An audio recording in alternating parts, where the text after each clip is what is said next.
Allez, salut tout le monde les gens et bienvenue pour ce dernier épisode et donc cinquième du projet bio-virtual Space Next. Donc aujourd'hui on va parler de l'espace mais du vrai espace, celui qui entoure notre grande planète Terre. Donc aujourd'hui c'est pas vraiment un jeu que je vais vous présenter, malgré qu'il soit qualifié de jeu sur Steam. Là il est, pour moi c'est plutôt un logiciel de science et vie de la Terre plutôt. Mais ce qui peut être intéressant parce que au moins il peut si vous vous souvenez plus des planètes de notre cher système solaire, vous pouvez constater que on peut tout y retrouver. Donc là, je peux dans ce jeu, on peut sélectionner plein de styles de choses à faire. Aller sur notre système solaire. Donc vous voyez tout autour, il y a la Voie lactée. Et donc on regarde notre système solaire et on peut voir les fonctions des planètes, donc comment elles tournent elles gravitent autour de notre Soleil. Donc bien sûr c'est encore tout pixelisé. Le jeu a tendance à avoir un peu très rarement des petites mises à jour. Les mises à jour sont surtout pour les découvertes faites par les scientifiques qui sont rajoutés. Donc là, comme vous pouvez constater, les petits trucs que vous voyez en arrière, c'est généralement des petites astéroïdes qui virevoltent dans notre système solaire. Donc comme c'est indiqué, c'est ou des morceaux de certaines planètes qui se sont éjectés de celle-ci. Donc vous voyez, c'est des morceaux de Neptune. On va y aller dessus. Et quand vous faites un clic dessus, bien sûr, ça vous donne le nom, leur masse, tout ça. Bon, malheureusement, le jeu est en anglais, mais bon, c'est assez compréhensible vu que comment dire, les mesures sont en français, hop, et non en pouces ou en choses comme ça. Donc vous voyez, vous pouvez sélectionner une. Ah, il faut double-cliquer pour aller sur une. Il faut bien zoomer, bien sûr, pour la voir. Et donc vous pouvez changer les masses, les choses comme ça. C'est un peu un mode éditeur pour vous amuser. Vous pouvez aussi vous amuser à voir ce qui se passe s'il y a une collision de planètes, des choses comme ça. Si vous vous souvenez plus de... Vous voyez là, ça c'est une astéroïde par contre. Je me suis trompé, les objets rejetés par les planètes ne sont pas des astéroïdes. Oula, celle-ci tourne un peu vite je trouve.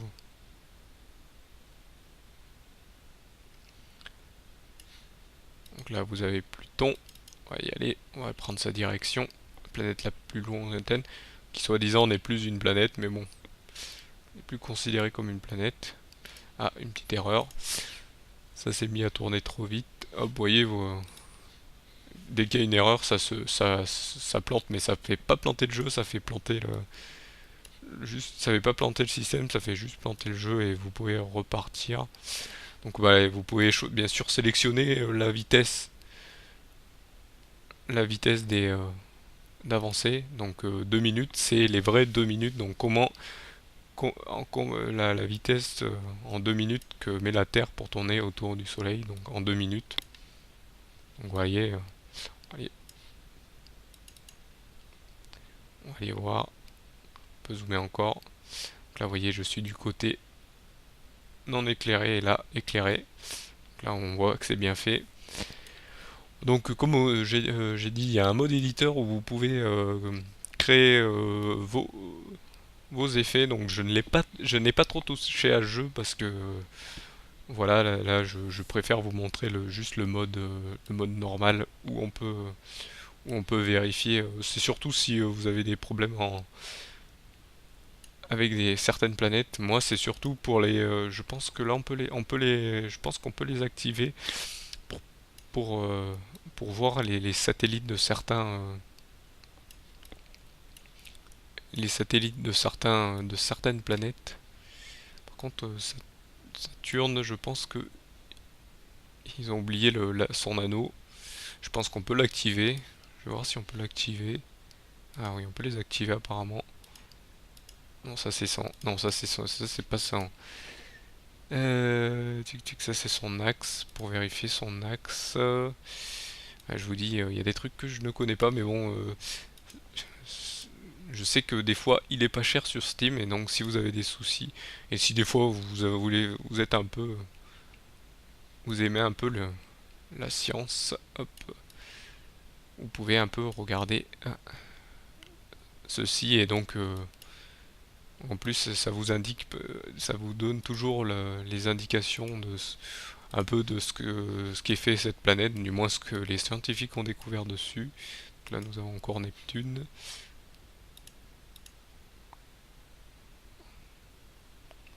Donc ça c'est une planète, ça c'est une, comme ils disent, une planète naine. Hop, il y a des petites planètes. Ça c'est une astéroïde, donc ça c'est bien sûr la grande Jupiter. Hop.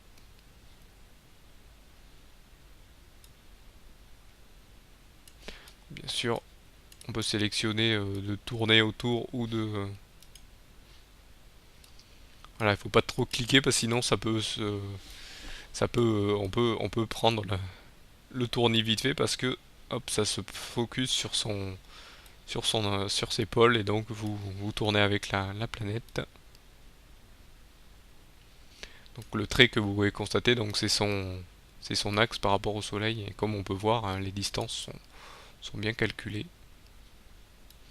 Donc comme je vous dis, après, vous pouvez faire des changements, genre faire exploser, voir ce que ça donne si vous explosez le Soleil, si le Soleil euh, dévie de son axe et donc part dans une autre direction. Vous avez un mode éditeur pour voir ce que fait une astéroïde quand elle percute une planète, ce qui se produit si une étoile, donc une supernova, explose. Euh, donc comme vous pouvez le constater, on peut voir donc les différents choix qui sont faits, hein. Il y en a pas beaucoup, mais je sais qu'on peut en télécharger d'autres. Je crois que sur le workshop on peut en prendre. Je suis pas sûr. Ou on peut faire, et après il y a toutes sortes de trucs, faire des genres de, s'amuser à refaire le Big Bang, des choses comme ça. Il y a vraiment, là vous pouvez jouer, vraiment vous amuser à faire les frères Bogdanov. Donc là vous voyez, donc là c'est le système solaire ici. Et on peut réduire jusqu'à aller loin, mais là comme j'ai pris que le système solaire, et pour l'instant il n'y a pas d'autre chose, je vous dis vous pouvez télécharger tout ce que vous voulez.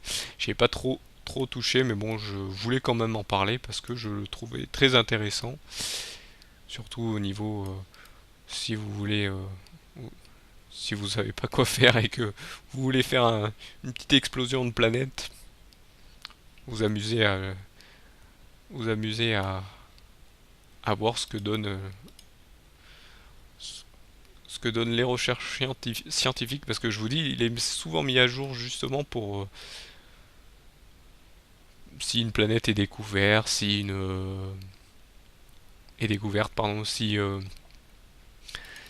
un astéroïde a été découvert, pareil, on peut voir les différents astéroïdes, comme récemment un astéroïde qui est passé pas loin de la Terre. On peut le voir, je sais que on peut le télécharger, ça j'ai fait attention. On peut voir les comètes, par où elles passent pour celles qu'on voit, les comètes de Halley, je vois. Non, les étoiles filantes, non, on ne peut pas faire ça encore, je crois. Sinon, voilà, donc comme je vous indiquais, on peut sélectionner donc le temps. Donc là, un jour, donc ça va plus vite, hein, on voit la vitesse de rotation. Donc les traits, pareil, on peut genre les agrandir. Donc ça, après, par contre, ça donne un gros bordel parce qu'après, on voit les rayons de chaque planète. Donc ça fait des rayons de partout et même les astéroïdes, on les voit. Donc on peut ça les réduire. On peut faire plein de choses. Moi, je l'utilise surtout pour me souvenir des trucs et puis de temps en temps pour m'amuser à faire exploser une planète. Donc on peut faire ça. Donc on peut donc faire des genres de, ça peut faire penser aussi à l'infiniment petit parce qu'on peut faire des genres de petites molécules qui qui se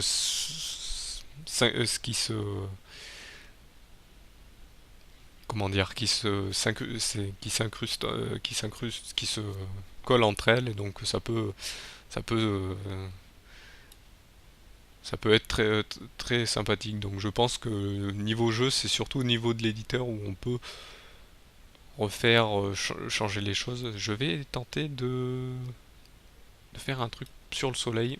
Euh, Si la Terre le veut bien, on va changer 2 minutes avant de vous laisser là-dessus. Donc je vais passer sur le soleil. Je vais essayer de tout simplement le changer d'axe. Hop. Donc vous voyez, on peut si on veut changer la position pour pas pour pas qu'il bouge. Donc on peut faire lock, donc il bougera pas. Je voudrais quand même changer sans. Donc vous voyez, on peut faire des trous noirs. Donc vous voyez, le soleil disparaît.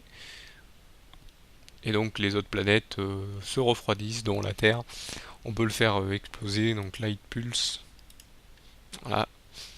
Et donc on voit si les autres, ce que ça produit sur les autres planètes. Vous voyez la Terre, là, je l'ai pas sélectionné. C'est un peu difficile, hein, surtout quand c'est tout petit.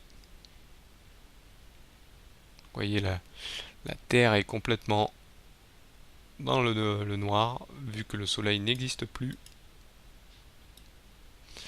Donc vous voyez, il y a plein de choses à faire, mais je sais que je n'ai pas fait tout le jeu pour vous en parler plus, mais vous le découvrirez par vous-même, hein.